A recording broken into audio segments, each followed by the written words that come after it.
first time I heard this solo, I quit playing the piano. No, I didn't quit playing the piano, but I mean, come on.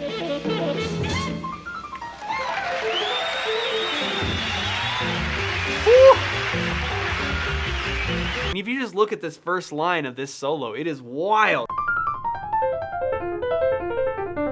I'm not 1,000% sure that that's exactly what it is, but I mean, come on. And props to whoever did this transcription. It's on a channel called Jazz Piano, and I can't seem to find out much else about it, but it's very, very well done, and it gives us some really cool insight as to what's actually going on here. But right off the bat, I actually think that there's a slight mistake in the first line. Whoever wrote this has this line starting on beat 2. I don't think it starts on beat 2. I think it starts on the and of 1. And if you listen to kind of how it's phrased, I think the phrasing makes more sense if it starts on the and of 1. Here's why. Listen to how it falls if we start it on beat 2. It almost feels what you might consider to be like out of sync. Check it out. So if we did like 1, 2, 1, 2, 3, 4, 1.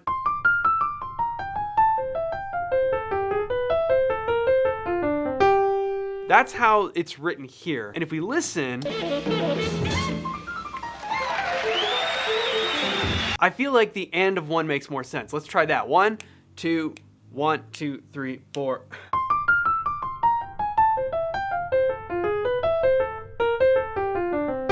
It's hard to hear what's going on towards the end of the bar because the crowd obviously comes in and applauds Joshua Redman's solo. But if we just listen to that opening line, 1. To me, the phrasing of that, like, that just makes more sense starting on the end of 1. So that might be a small adjustment to what's written here. But the line, for all intents and purposes, pretty much looks correct from what I can hear. But it is very difficult to hear, which is what makes transcribing this thing so much more impressive. So certainly not to take away anything from the work done here.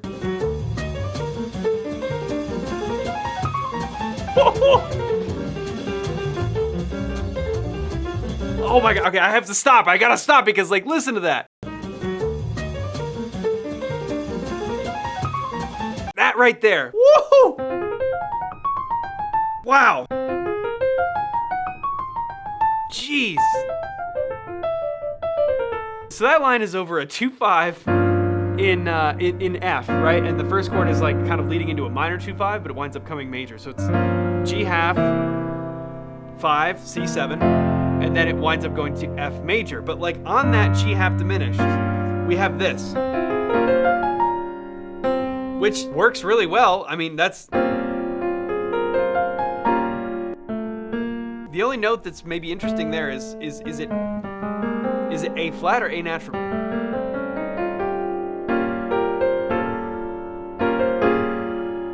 Could kind of work either way, but he's using A natural here. But then we have this. Over the 5, we're getting this sharp 11, sharp 9 before resolving, right?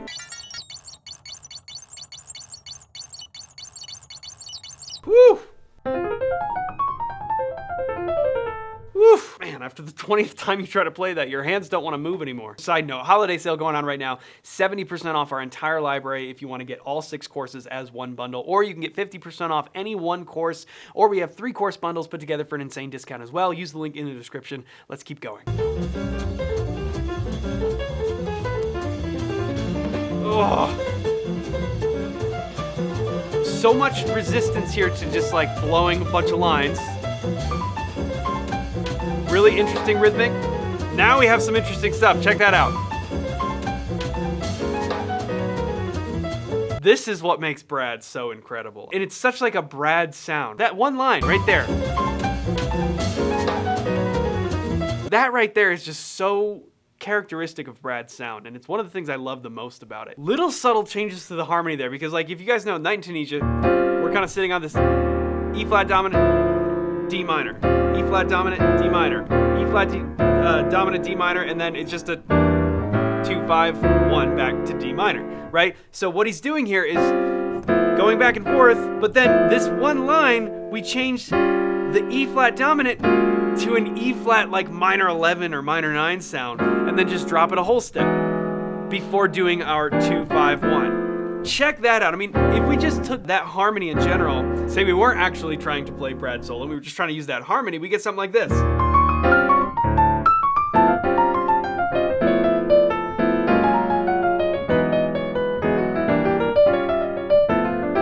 Just that little introduction of these two chords, and especially at tempo, because it just becomes this like quick little thing that your ear just is like, whoa, what was that?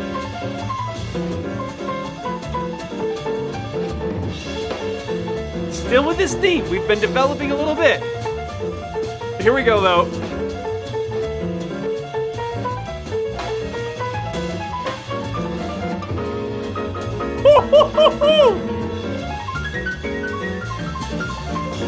There's that line again.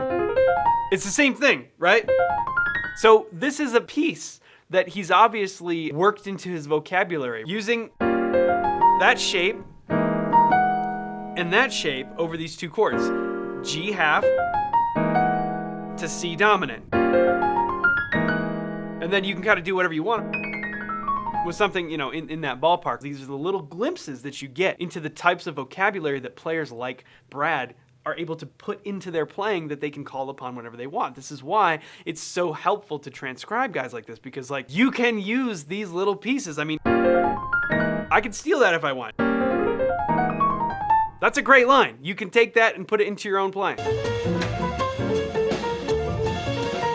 Still sticking a little bit, but now we're developing.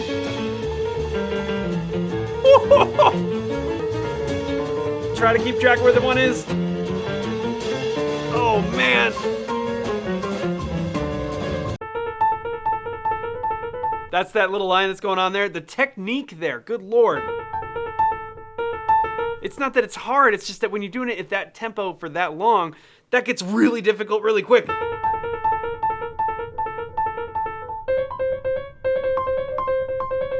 I'd have to actually work that out to really kind of get that in my hand and practice it, but yikes!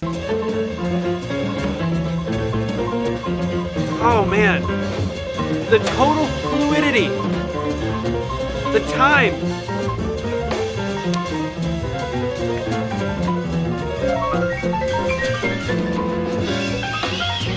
Are you serious?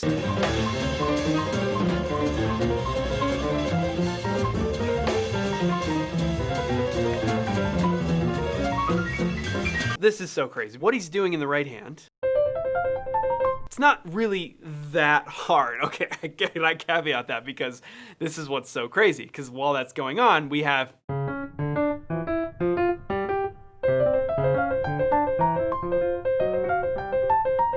he's doing broken octaves, climbing.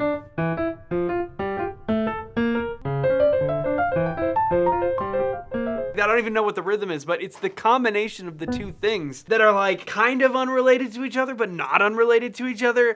And yet he's somehow in his head keeping track of where everything is. Not only time, but the harmony too. Thank God Brian Blade exists and Christian McBride, because Brian is just absolutely got this thing locked down. Because he's recognizing that Brad is doing all this crazy rhythmic stuff, that time is just real solid. It's not doing anything. He's not doing all of the crazy fills that Brian is totally capable and amazing at doing. He's just sitting right there, ding, ding, ding, ding, ding, ding, ding, ding, ding, ding, ding, keeping it locked down, because now Brad has this platform on which to explore all this sort of floating in and out rhythmic stuff that it doesn't have to be tied to the beat necessarily, but that needs to wind up lining up with it at the end when he comes out. And that's why you hear the crowd react in this visceral way when he ends this little part of the solo. He's been doing up, right? And then however it goes. And he's been doing this whole thing and developing this left hand thing, eventually culminating into a broken octave thing. Doing this whole thing until finally it releases. This is just absolutely masterful tension building here. Developing a little bit. Here we go. Release. And you hear people, the crowd reacts. Back to it, back to it. Whole tone.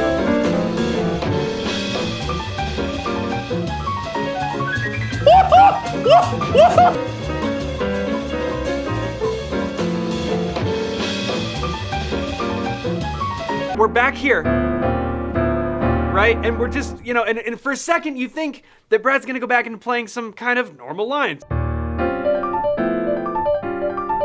Like stuff that kind of is within the key or whatever, and then he rips out this line.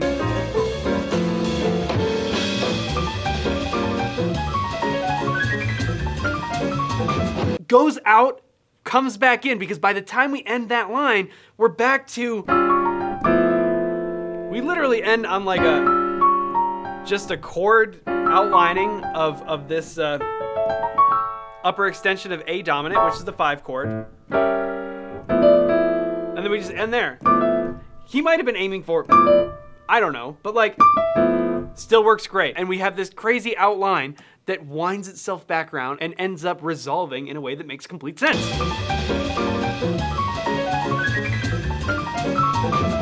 Check that out.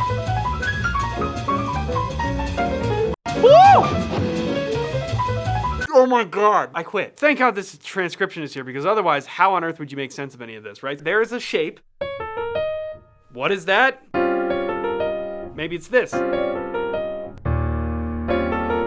Sounds pretty normal when you put it into context, but then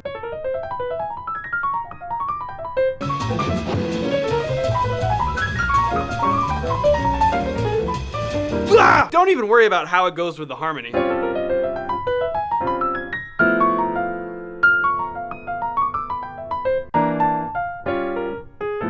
At this point, I mean, honestly, you can kind of look at this as like leaving the harmony and again, resolving back to it. That's what playing out is. Like, playing out well is like this exploration in harmony in such a way that it winds up meandering its way back to the original harmony in a seamless way that you almost don't even notice, other than to say, wow, that line was really crazy interesting. But I mean, the construction of this. What is that? It fits the hand really well. I mean, look at how this fits the hand. That's easy. That's easy. Arpeggio, that's not hard at all. Then here, this one was a little bit tricky. You kind of have to cross over. But then, not hard at all. You're not doing any bizarre stretches or any weird crossovers. It's a lot of notes and it goes by quickly and everything, and the shapes kind of are bizarre in a sense. We have that, we have that. That's just a B flat minor chord. Then we have this C major 7. Right, so when you break it down into shapes like that,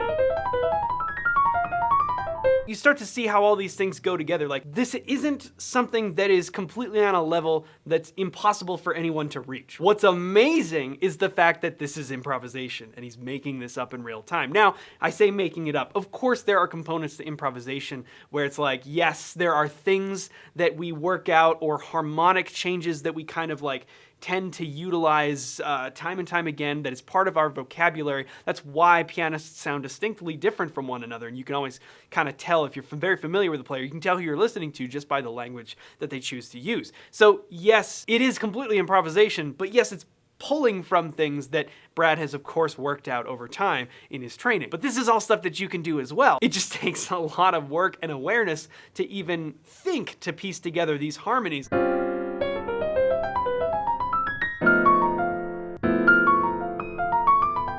In those particular places.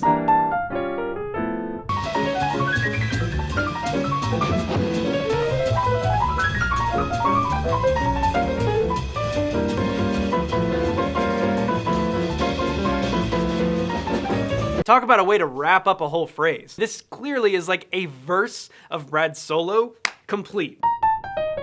That's all it takes, right? And you'll see there's these different sort of, let's go into a lot of notes, our little line there, and then from that we get into the, and then we kind of get into, and then we get into this like, which is a very much more spaced out phrase than the previous. We relieve the tension of that by going to something like, It's a lot more space, right? And so this is a brilliant development of a solo because you have these moments of high tension going against these moments of much lower tension. And then he goes into the interlude. Still filled with great stuff. Unbelievable. We developed the solo by going back and forth between these moments of like simpler, more melodic, more things that you might sing along with. And then we get into the stuff that's like ripping crazy lines and interesting harmony. And then we get all the crazy rhythmic stuff in the middle. I mean, this solo has a very, very well-constructed peak. I cannot tell you how blown away I was when I heard this for the first time. It seems like every time Brad plays one of these more flourishing, like long eighth note lines that's really, really fast, a lot of times that's where the really interesting harmony stuff comes into play. I mean, all of those lines that are really fast and long and stuff like, you'll see a lot of that interesting harmony done on those lines, right? And then sometimes when we're just doing,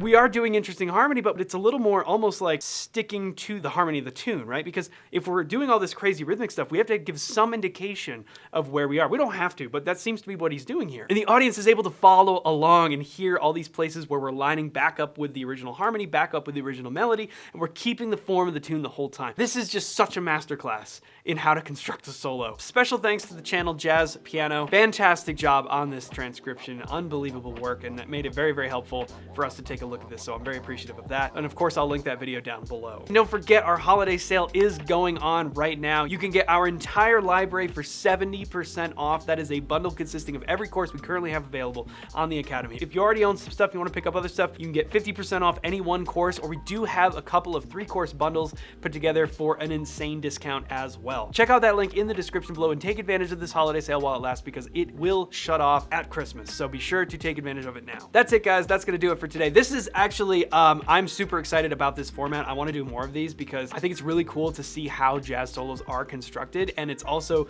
amazing to look at the different mindsets of different players and how they can just construct these massively insane compositions in real time, and I'd love to take a look at more of them. So if you have recommendations for crazy solos that you wanted me to take a look at, let me know in the comments below. Thank you so much for taking the time to watch this video. I appreciate it. Thank you for your support, and we will see you in the next video.